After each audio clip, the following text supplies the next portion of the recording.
जय श्री कृष्ण मित्रों, शिव शक्ति एस्ट्रोलॉजी में आपका स्वागत है।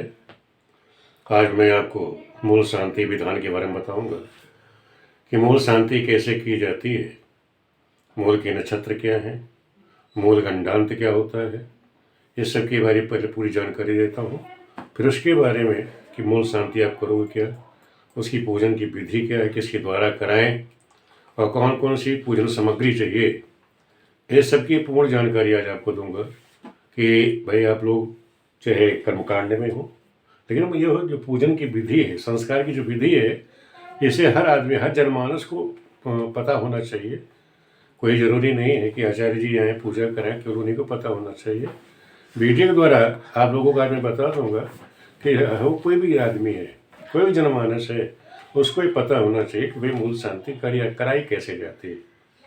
जब हमको उसको पता होगा, इसके बारे में पता होगा मूल शांति इस तरह से होती है, अगर कोई गलती भी कर रहा है तो हम उसको बता सकते हैं, भाई आप ये चीज़ कर्मकांड ये भूल रहे हैं, आप ऐसे कर लीजिए, इसके बाद ये होना है, ये सामग्री पूजन की लगती है।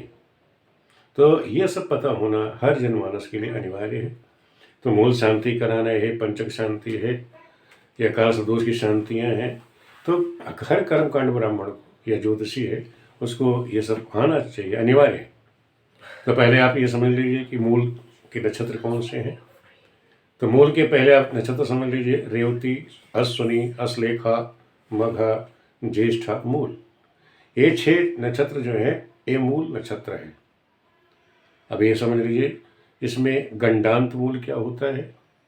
ये गंडांत मूल समझ लो कि जो भी नक्षत्र, जैसे रेवती है, रेवती के अंतिम की 2 घड़ी और अश्विनी की प्रारंभ की 2 घड़ी, ये जो 4 घड़ियाँ होती हैं ये गंडांत मूल कहलाता है। इसी तरह जब अश्लेखा नक्षत्र समाप्त हो रहा हो, अश्लेखा की अंत की 2 घड़ी और उधर मघा की आरंभ की 2 घड़ियाँ, ये गंडांत मूल कहलाएंगे।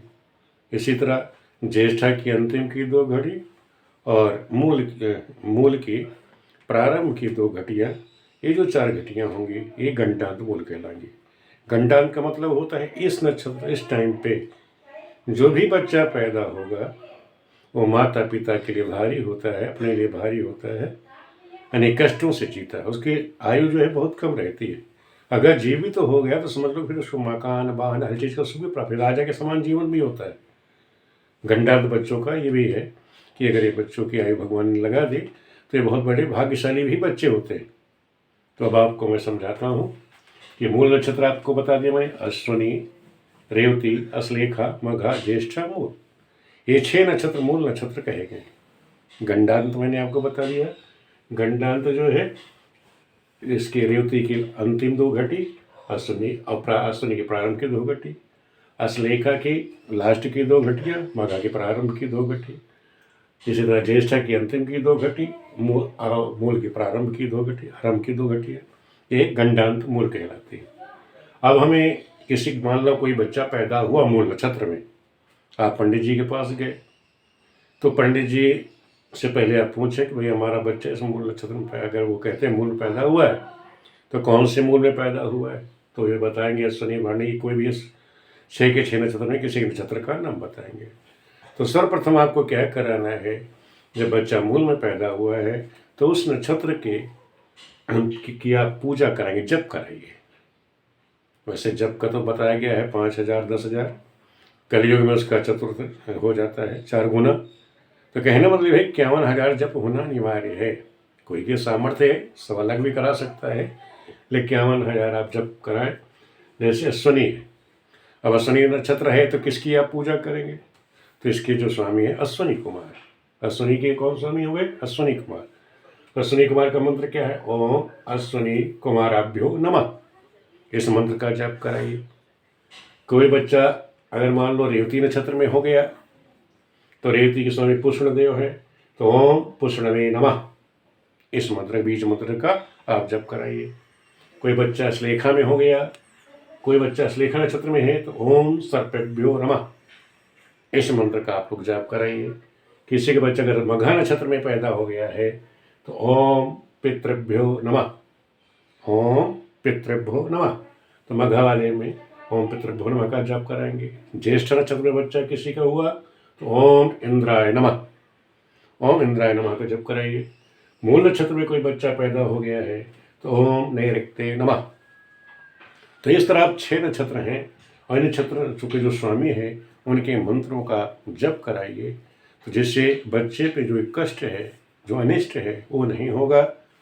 बच्चा स्वयं निश्चित ही वो दीर्घायु होगा। उसके बाद क्या करते हैं, जिस नक्षत्र में बच्चा पैदा हुआ है यही नक्षत्र जब पुनः लौट करके जब 27वें दिन लौट कर आएगा, तो उसी ही नक्षत्र में जिस नक्षत्र में बच्चे ने जन्म लिया है वो नक्षत्र चाहे 27 दिन पे आए या तिथियां घट पड़ जाती है तो कभी कभी 28वां दिन भी पड़ जाता है, तो 27वें 28वें दिन ही मूल शांति आप लोग कराएंगे। पुनः समझ लीजिए कि जिस नक्षत्र में बच्चे ने जन्म लिया है वही नक्षत्र जब पुनः लौट कर आएगा उसी नक्षत्र में मूल शांति होगी।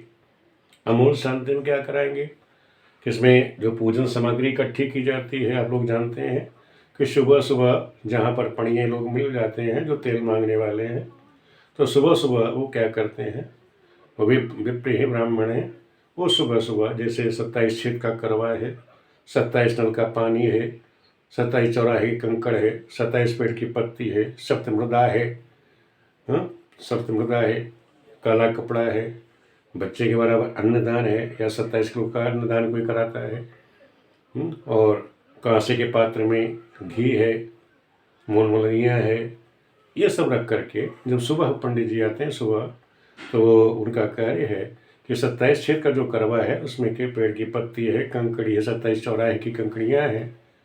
पहले क्या करते थे, 27 कुएँ का पानी इकट्ठा करते थे, तब तो कुएँ हैं नहीं, तो आप 27 टोटी का नल का पानी भी 27 जगह से इकट्ठा कर सकते हैं।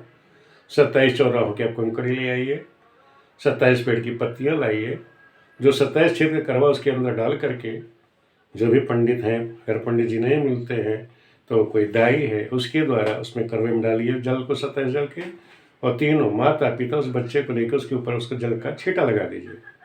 उसके बाद बता दीजिए उन बच्चों से स्नान कर लें, माता पिता बच्चा स्नान कर ले। स्नान करने के बाद जो भी आचार्य उस समय है वो जो है संकल्प कर के द्वारा अन्नदान कराएं, मूल शांति के निमित्त अन्नदान कराइए, फिर छाया दान कराइए।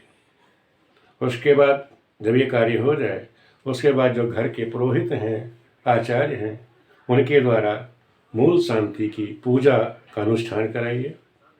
मूल शांति के अनुष्ठान में जो वेदियाँ बनती हैं, जैसे गौरी गणेश का है, कलश का है, सतगित मातृका है, खोडश मातृका है, नवग्रह है, सप्तजीवा है हवन के लिए, तो इसको तो चाहे आप वेदी अलग अलग भी बना सकते हो।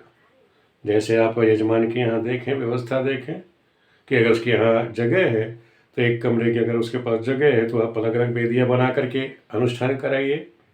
अगर उसके पास जगह नहीं है तब आप क्या करें, एक चौकी लीजिए, उस चौकी पर ही इस तरह से आप वेदी का निर्माण कर दीजिए। उस चौकी पर पहले अष्टदल बनाइए, उस पर कलश की स्थापना करिए, स्वास्तिक बना करके उस पर गौरी गणेश की स्थापना करें। कॉर्नर में श्री लिखिए लक्ष्मी जी के लिए, लक्ष्मी जी श्री के नीचे सतगृत मातृका बनाइए, उसके नीचे खोडश मातृका, और जहाँ आपने कलश की स्थापना की उसके नीचे ही नवग्रह, और नवग्रहों में देखो 9 खाने होते हैं नवग्रह के। नवग्रह के ऊपर के जो 3 खाने होते हैं वो ब्रह्मा विष्णु महेश के लिए होते हैं, तो वहाँ पे आप ब्रह्मा विष्णु महेश की पूजा करेंगे।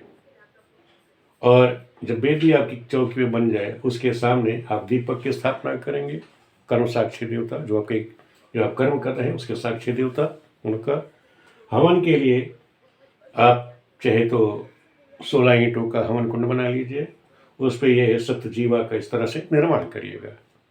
पूजा करते समय यजमान का मुंह जो है पूर्व दिशा में होगा। ये जो वेदी आपकी होगी पूर्व दिशा में होगी, यजमान जब आपका पूजा करेगा तो उसका मुंह पूर्व दिशा में होगा। आचार्य जो बैठेंगे उनका मुंह जो है उत्तर दिशा में होगा, और इसके बीच में यजमान आचार्य के बीच में यहाँ पर उनकी पूजन की सामग्रियाँ यहाँ सामने लगा सकते हैं, रख सकते हैं। आपको इस तरह से बैठना है, पूजा करना है। संकल्प पूर्वक आचार्य जो है, आचार्य को जब आप बुलाएंगे वो संकल्प पूर्वक आपकी पूजा कराएंगे, अनुष्ठान कराएंगे। पूजा की कैसे बैठा जाता है ये आपको बता दिया। पूजा कराने की अगर मैं स्थिति बताऊंगा तो काफ़ी लंबी वीडियो आपकी हो जाएगी, तो ये समझ लीजिए पहले आप लोग स्नान करके स्वस्थ हो करके बैठ जाइए आसन पर। पहले अपने आसन की शुद्धि करिए। और जब आसन की शुद्धि कर लीजिए, ओम पृथ्वी तो अघृता लोका देवी तम विष्णाम घृता त्वयंच धारमम देवी वज्रकुटासन। अपने आसन की शुद्धि करिए, अगन्यास कर लीजिए। अगन्यास के बाद अगन्यास करके अपना दीपक जलाइए, इनका पूजन करिए। कर्म साक्षी देवता से प्रार्थना करिए कि प्रभु, मैं अपने बच्चे की मूल शांति के लिए पूजा करने जा रहा हूँ। आप मेरे कर्म साक्षी हैं, मेरी पूजा के आप गवाह हैं। मैं आपकी आराधना, सभी देवताओं की मैं आराधना करने जा रहा हूँ। इसे एक दीपक जलाने के बाद अगन्यास कर लें, अपना टीका कर लीजिए, शिखा बंधन कर लीजिए। उसके बाद आप स्वस्ति वाचन, आचार्य जी आपसे स्वस्ति वाचन कराएंगे। स्वस्ति वाचन के बाद गौरी गणेश का पूजन, जैसे आप लोग सभी जानते हैं, गौरी गणेश की पूजा कराएंगे। गौरी गणेश के बाद वो कलश पूजन कराएंगे। कलश पूजन के बाद आपकी लक्ष्मी जी का पूजन हो जाएगा। शतविध मातृका, खोटस्थ मातृका, 9 ग्रहों की पूजा कराएंगे। ब्रह्मा विष्णु की जो अभिष्ट देवता हैं, फिर ब्रह्मा विष्णु शिव की पूजा कराएंगे। उसके बाद वो आपसे हवन कर्म कराएंगे। तो इस तरह से आप मूल शांति का क्रम करेंगे। इस तरह से करने से बच्चे की मूल शांति की जाती है। तो आइए, तो मैंने बता दिया आपको कि कौन कौन से नक्षत्र हैं मूल के, कौन कौन से मंत्रों से जप करना चाहिए, पूजा करते समय हमारी स्थिति क्या होनी चाहिए, किस स्थिति में हमें बैठना चाहिए, किन किन देवताओं की हमें स्थापना करनी है और कैसे पूजा करनी है। ये मैंने आपको विधि बता दी बैठने की। जब कोई आचार्य है, आचार्य को जरूर बुला करके उनसे आप पूजन कराइए, क्योंकि पूजा कराने के मैं पूरे मंत्र बोलता जाऊंगा तो वीडियो 1 घंटे की हो जाएगी। तो मैंने आपको केवल विधि बताई कि मूल शांति का जो प्रैक्टिकल जानकारी आप सभी लोगों के पास होनी चाहिए कि कोई आचार्य को हम बुला रहे हैं तो हमें करना क्या क्या है, क्या क्या पूजन होना, क्या क्या मंत्र के में जप होने चाहिए, उसकी स्थिति क्या है, इसकी जानकारी मैंने आप लोगों को दी। आप लोग, मेरी जो कोशिश थी कि आप लोगों को ज्ञान होना चाहिए कि कोई संस्कार हम करने जा रहे हैं तो उसका हमें ज्ञान होना चाहिए, वो होगा कैसे, हमें बैठना कैसे है, पूजा की विधि कैसे करनी है, किन देवी देवताओं की स्थापना करनी है और कैसे कैसे इसका होना है। तो ये मैंने आपको मूल शांति विधान को बताया। आप लोगों को वीडियो कैसे लगी, अगर आप लोगों को पसंद आती तो बताना। और भी किसी बारे में आपको जानकारी लेनी है तो मैं उसकी भी जानकारी दे दूंगा कि आप लोग कैसे पूजा करेंगे, कैसे बैठेंगे, कौन से उसके देवता होते हैं, उनका कौन सा मंत्र है, कौन सा जाप करना होता है, इसकी मैं पूर्ण जानकारी आप लोगों को दूंगा। आप लोगों को वीडियो कैसी लगी, हमारे चैनल से आप लोग जुड़े रहें। वीडियो देखने के लिए आप सभी मित्रों का बहुत बहुत धन्यवाद।